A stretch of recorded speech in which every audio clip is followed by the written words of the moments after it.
Thanks everyone for staying until the very end. I'm going to present one more signature scheme, which we decided to call SeaSign. This is a joint work with Stephen Galbraith, University of Auckland. This is going to be the easiest isogeny talk you'll ever see, I think, because I will stop saying the word isogeny pretty soon in the talk. There won't be any number theory whatsoever. If you've been following isogenies a little bit, you know that there's two paradigms we use. One is the SIDH by Zhao and myself back in 2011, which is the basis for the psych NIST candidate, the only candidate based on isogenies in the NIST post-quantum competition. It uses, you can see it as a protocol that does random walks in an isogeny graph, and the isogeny graph we use is the full supersingular isogeny graph over fp square, which is the same thing as saying over the algebraic closure, whatever. It has very short keys. It's the shortest among all NIST candidates, but it's rather slow. It's also the slowest among all NIST candidates. On the other side, you have a more recent protocol, CSIDH, well, which is both older and newer. It was first invented by Couvagne more than 20 years ago, and then rediscovered 10 years later. And its latest incarnation, it is called CSIDH, so CSIDH, but you should pronounce it CSIDH. It's also based on random walks in isogeny graphs, but this time it is the FP restricted isogeny graph. So isogeny graphs restricted to prime fields. Okay. It's technically different. It makes things very different. It is unlike SIDH. If you saw the talk by Dan Bernstein, you know that this is a straightforward generalization of Diffie-Hellman, whereas SIDH is not exactly the same thing as Diffie-Hellman. And in particular, CSIDH supports static key exchange, whereas SIDH does not. It is based on a more natural security assumption. Well, depending on how you feel about these security assumptions, of course. It has even shorter keys than SIDH, but it is also slower than SIDH. This talk is not about key exchange. This talk is about signatures. SIDH is known for having pretty bad signatures. They are slow, but much slower than the key exchange. And they're also very large. It is essentially a Fayad-Shamir kind of signature protocol, which gives 1 bit of security per each iteration, and we do not know how to optimize this, and since the 1 iteration is slow, 100 iterations is even slower. This is not what I'm going to talk about today. I'm going to talk about signatures from CSIDH, which is also a very bad protocol, but different. So just for something new. So what is CSIDH? Just a short recap. So we take a set of supersingularity curves over a prime field FP. You probably know about elliptic curves. What it means to be supersingular is not very important. The important thing is that it's very easy to recognize one. And also we have ways to produce them. So here I just draw a set of 12 supersingularity curves. On this set of supersingularity curve, you have something that's called the group action. Just a fancy name for some function, some law that on a group G, for any element of this group G, associates from associates up arrow curves. So, for example, in this picture, what I'm trying to represent is that an element, small g, of the group capital G, is sending E1 over E6. So for this thing to be called a group action, it must have some compatibility with the group structure. So in particular, as a special case, the inverse element of small g is going to go back from A6 to A1. And you can do this on any curve. And yeah, essentially what you're asking is that the group law, like this set of supersingular curve, is essentially a copy of the group G, but where you don't really know which elliptic curve corresponds to which element of the group.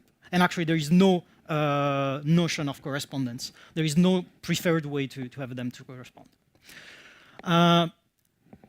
In CSIDH, it is only efficient to evaluate this group action on some small elements of the group. So I'm not going to tell what this group is, but you already heard mentions of this group yesterday in Benjamin's talk. This is some class group. And for this class group, we only know how to evaluate this action for elements that are of small degree.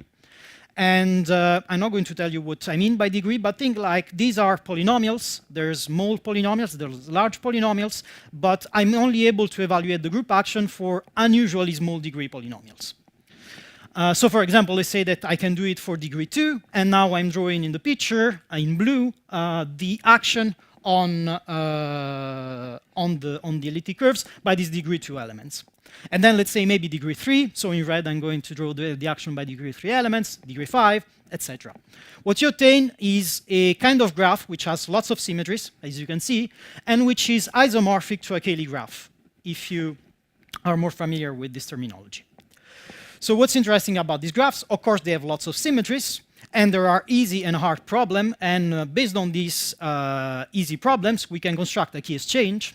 So we have a very good algorithm to essentially perform random walks in the graph, go from one elliptic curve to another. But we do not have efficient algorithms to find paths between two given vertices of the graph. And this is the basis for the CSIDH key exchange, where Alice picks a random walk in the graph from some starting vertex to some curve, which we're going to call EA. Bob does the same on his side, and he gets to some elliptic curve EB, and then they will redo each other's walks, starting from each other's public curves, to get to some common shared secret EAB, which you can see the analogy with Diffie-Hellman, right? You have A action on EB, B action on EA is the same thing as AB action on the first curve, which I forgot to draw in the graph. Okay, clear so far? Now let's move to signatures. And from now on, I can stop really talking about isogenies and how n-class groups. So let's make a sigma protocol, an identification protocol from Diffie-Hellman, standard Diffie-Hellman. And then the signature will come from this using standard Fiat-Shamir techniques. So the key pair is a secret S and a public element G to the power S for some generator G of a group. And if you want to identify yourself, you commit to a random element G to the power R. Then you get challenge with 1 bit, which is going to ask you to either reveal the random element R, which connects G to G power R, or alternatively, the not so random element R minus S, so a mixture of your random commitment and of your secret, which relates G power S to G power R. So the verifier receives either R or R minus S, and then verifies that G to the power the value R minus bit times S is equal to G times S, the public key, power the bit, so this thing is just there or not, because bit is 0 or 1, equal to the commitment. Very easy protocol. This is not what you want to use in practice for discrete logarithm signatures, because you have a much more efficient signature using Schnorr signatures. But the interesting thing is with this is that, well, first of all, this is zero knowledge. It's pretty easy to show that because R is a random element, R minus S does not reveal anything on the secret S. And so C, the value C, is uniformly distributed, independent from the secret. There is no information whatsoever on the secret, and you get a secure signature protocol using Fiat-Shamir. And the interesting thing is that this protocol is compatible with the group action Diffie-Hellman. So the same kind of protocol, but not in a group, but when a group acts on a set, like we had before, a group G acting on the set of elliptic curves. And you can see the basic scheme. You have a starting elliptic curve E1. Your secret is some element G to the power S, goes to some public curve ES, and then you commit to some random curve, and then you reveal either one or the other path to the curve. So this is really revealing paths in anisogeny graphs. Okay, but what's the trouble with this protocol when we want to really do it with SeaSign?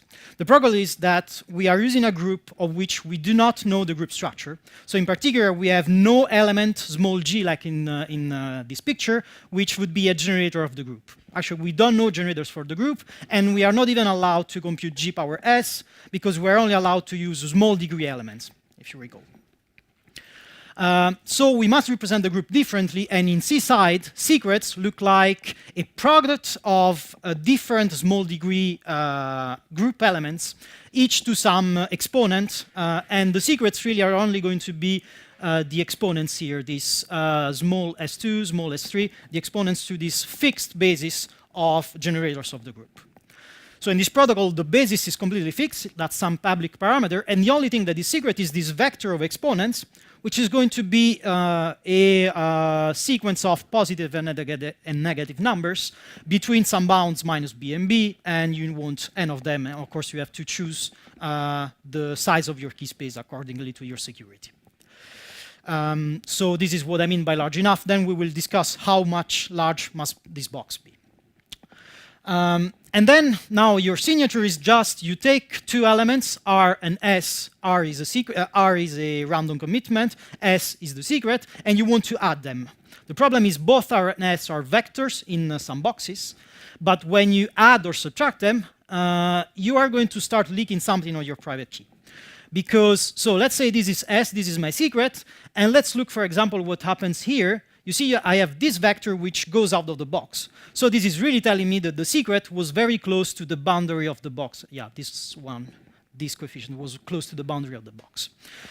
So, for example, here I'm not leaking anything on the secret key, but all those things that go beyond the box say something on the secret. So if you iterate these a couple of times, you will essentially leak all of your secret. So this is not going to work.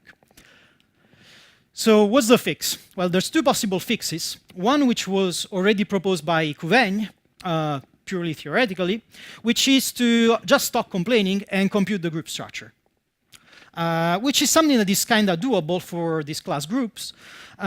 It's very computationally intensive, and actually even asymptotically it's not so nice because it's a sub-exponential algorithm. It's a L1/2 algorithm, but it's doable. And it was just done last week by Bullens, Klein-Jung, and Vercauteren. And you've seen a presentation at the RAM session on this protocol. That's even the winner of the RAM session awards. The protocol is called CSIDH, and you can read more on it at this ePrint URL. It has decent parameters, decently short signatures, not so fast, but definitely usable if you wish, at the 128 bits classical security, 64 quantum security. Technically, it's not a post-quantum protocol because the parameter generation is sub-exponential time, but also the quantum attack is sub-exponential time. So you have this weird situation where you generate parameters in the same time that it would take for a quantum computer to attack the protocol, except that, of course, there's a difference between classical and quantum computers, so you can do this thing right now. In the future, when we have real working quantum computers, parameter generation will take polynomial time on a quantum computer. So this thing becomes interesting again. So this is more like a post-quantum protocol, the RSA of the quantum world, if you wish. But this is not what this work is about. This is about the other way of doing things, which is to hide this leakage by using a very well-known technique, which is called Fayed-Shamir with aborts, and which is also due to Lubachevsky. So in this session, Lubachevsky beats MPC 2-1, which implies a huge increase in signature size and time, and which we can compromise a little bit by increasing in an unreasonable way the public key. And so this is what the rest of this talk is about. So what is this Fayed-Shamir with abort? The problem you saw before was that when I was going outside of the box, I was leaking things on the secret. So the idea now is to still keep sampling the secret says inside this sum box between minus b and b. However, the ephemeral secrets are, these commitment secrets, are going to be samples in a much larger box for some parameter delta between delta plus 1 times minus b and delta plus 1 times plus b. So here is the picture. Here is your secret, and here is your random vector. And you still are going to have problems when your vectors get out of the bounds. However, what you do is that you just stop answering questions when this happens. So in this situation, you see when I subtract this vector from this vector, I end up with a couple of vectors getting out of the bounds. I will just refuse to sign, and I will restart the protocol. And the game is to choose this parameter delta large enough that this rejection probability is low enough. So if you do this protocol, you can prove that whenever you win at this game of only revealing things when they are not dangerous, then your distribution of the vector R minus secret is uniform, and so does not reveal anything on the secret, and so you are zero knowledge again, and so you can do Fiat Shamir on a zero knowledge SeaSign protocol, you're happy, you're secure. So the only problem that's left to do is to set this parameter delta, which is not very hard. If you're aiming at lambda bits of security, so think lambda 128, then you need to have this box delta times beta, delta plus 1 times beta, to be large enough to contain lambda, your security parameters, times n. N was the length of your vectors. For rejection probability, which goes below 1/3. So this means that the signature size is going to be quite larger, because now you need lambda times n coefficients, which are in much larger boxes. And even worse, your signature time is going to depend quadratically in your security parameter and in the length of your secret.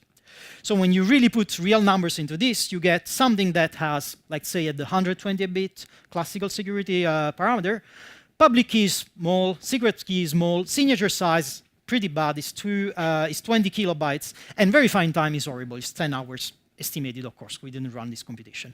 And sign-in time, you get 3 times as much, because 2 times out of 3, 1 times out of 3 you reject. And so here comes the idea to get this compromise to try to make these things more efficient. So let's have a new look at the protocol. So our key, secret key, is a secret vector S, which represents a group element which maps a public curve E1 over my public key ES. And my challenge is a bit which asks me to reveal either the path from the public parameter to some random commitment, or this path from ES to ER, which I will reveal only if I succeed. And I have to do this lambda times, of course, so a couple 100 times to get a decent security. Now the idea is to, instead of using just one public curve as public key, I will use many public curves. So let's say that I want to have, instead of just 1-bit challenge, I will use T-bit challenges. And each possible challenge of T bits will be related to one public elite curves. So I will, instead of having just one secret, I will have 2 power T secrets and 2 power T public curves. And then when I receive a challenge, I will only reveal the path from one of these public curves to my commitment. Okay? So now I have larger challenges. My probability of winning the zero knowledge game is lower, so I can reduce the number of iteration. The number of iteration goes from lambda to lambda divided by t, this parameter. And of course, the public key increases from 1 public curve to 2 power t public curves. So you see there is an exponential separation between how much I gain in the signature size and how much I lose in the public key size. And also, let's look at how these parameters must be sampled. Before, I wanted to win this game 128 times, and my vectors had to take into account the fact that I was repeating this thing 128 times. Now I reduced the number of trials. I only have to win this time 128 divided by t times. And so I'm also going to reduce the size of the boxes I need to get a good rejection, a good non-rejection probability. And so what again is that now my boxes will be sampled in a much smaller space, and so I will also gain in signature size more than what you expected, and also in sign-in time. But of course, the problem with the public key is that the public key is huge. I get this exponential loss in public key size. There is a technique we can use to to repair this. It's not the ultimate solution, but it kind of works. And it is to use ideas from hash-based signatures. This is my public key now, 2 power t elements. So here t is equal to, it's only 4, but think like more t equal 8. So I have 2 power 8 public curves. That's a lot of data. What I can do is that I can start building a hash tree on top of this public key. And this is not something very easy because this is all public data, so I don't have to overthink this too much. So I will hash all the curves here and then make a Merkle tree on top of these hashes. And this root of the Merkle tree will be my public key. And now when I sign, I not only need to reveal the path from one of these curves to my commitment, but I will also need to reveal the Merkle proof of my public key. And so just don't get confused. This is using hash-based techniques, but this is all public data. So this is not a one-time thing. I can do this as many times as I want. There is no, I can reuse this public curve V2 as many times as I want. So when you put these things together, you get performances which are still horribly bad, but at least signatures now are decent. You get under 1 kilobyte. Of course, this is worse than CSIDH, but this is post-quantum and not post-quantum. Public key now gets huge, of course, for this kind of parameters, t equals 16. You have 2 power 16 curves, so you get to 4 megabytes, which you can compress to 32 bytes using hash trees, but of course then your signature gets higher because you have to include the Merkle proof. So all kinds of compromises. Anyway, keygen is 30 minutes and signature takes 6 minutes, so you're not going to use this anyhow. Asymptotically, this is not too bad, but not too good either. This is growing quadratically in the secret key in the security parameter because this is there is a sub-exponential attack. You can do other kinds of compromises. Last week at PQCrypto, Dekru, Pani, and Verkateran presented some speed size compromises where they increase a little bit the signature size, but by doing the rejection in a different way, the gain on performance, so they could get down this to under the minute for verification, actually 20 seconds for verification. That's estimates. I don't think they implemented it. Lawrence, correct me if I'm wrong. And yeah, last thing, security proofs for this stuff. It's mostly the standard way you prove security of these things. So you can do it easily in the ROM, and you get a non-tight security proof by rewinding. It's much trickier to do this in the QROM, so we just didn't do that. The secret key space, you want to be this large enough so that there's enough secret keys, of course. And for to cover all the isogeny graphs, you want this box to be larger than the square root of the size of your prime field. But this does not guarantee uniform sampling in the key space of supersingularity curves. So you get some problematic random self-reduction proofs, which in the end only give a strange isogeny walk problem, which is a one out of many isogeny walks. So this is mostly artificial. We don't think really this reflects the real security of these protocols. The security of these things is really based on the standard isogeny problem. But we also have nicer proofs in a different model, the lossy key model of Klitz, Lubachevsky, and Schaffner, which work perfectly well both in the ROM and the QROM. So this is also the reason why we didn't try to do this in the QROM, which give tight security proofs. Strangely, this requires to have this space much smaller than the square root of the finite field, so that now we do not sample in the whole isogeny graph, we sample in a much smaller subset of the isogeny graph. But actually, this is a natural choice if you won't go asymptotically for quantum security. This adds more strange assumptions like indistinguishability of public keys, which is something we find totally believable, but it completely changes the game. Well, in the end, this is probably just side effects of the security proofs and do not tell much on the real security of this stuff. But at least we can get tight security proofs in the QROM, which is rather nice and not easy to do, for example, for CSIDH. So just to conclude, take-home message, signed message. We combine ideas from isogenies, lattices, and hash-based signatures. So now there's work for all sorts of cryptographers and cryptanalysts in this room. This is far from practical, and it's unlikely to get practical signatures from this kind of techniques. It is more realistic to use post-quantum signatures, although those have very complicated parameter setups, which make them not so nice right now. If you're an isogeny hippie, you may want to use them. There's tons of open questions on classical quantum security, security proofs, which are interesting. The real dream for everyone in the community is to get a one-pass post-quantum signature like you would do a Schnorr signature on discrete log, but we don't know how to do this, and yeah, there's more open questions. So thanks for your attention, and ready for questions. Thanks, Luca. Yeah, any questions for Luca?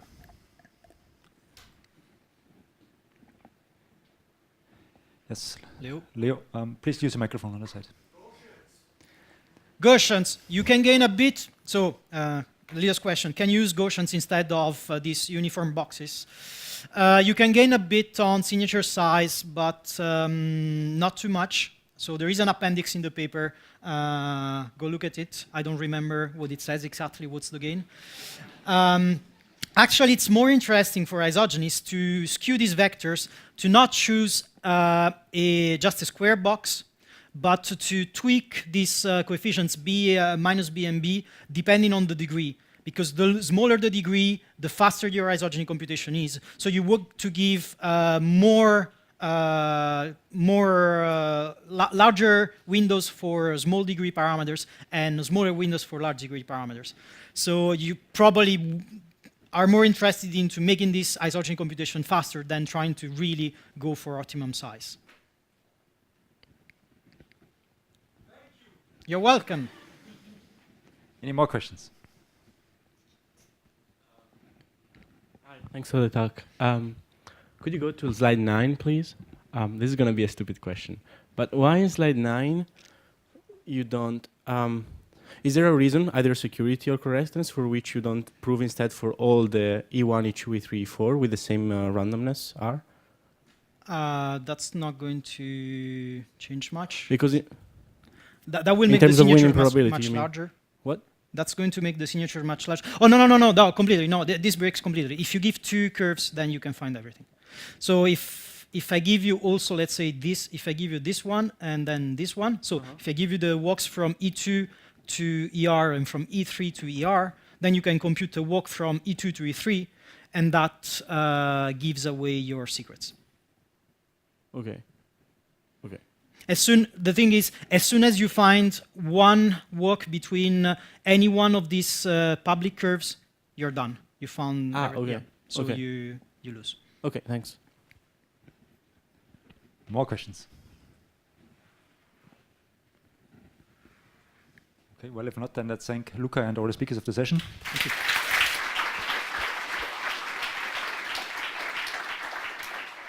Yeah, so and I guess this closes the program of the conference. Have a safe trip back and perhaps see you next year in Croatia.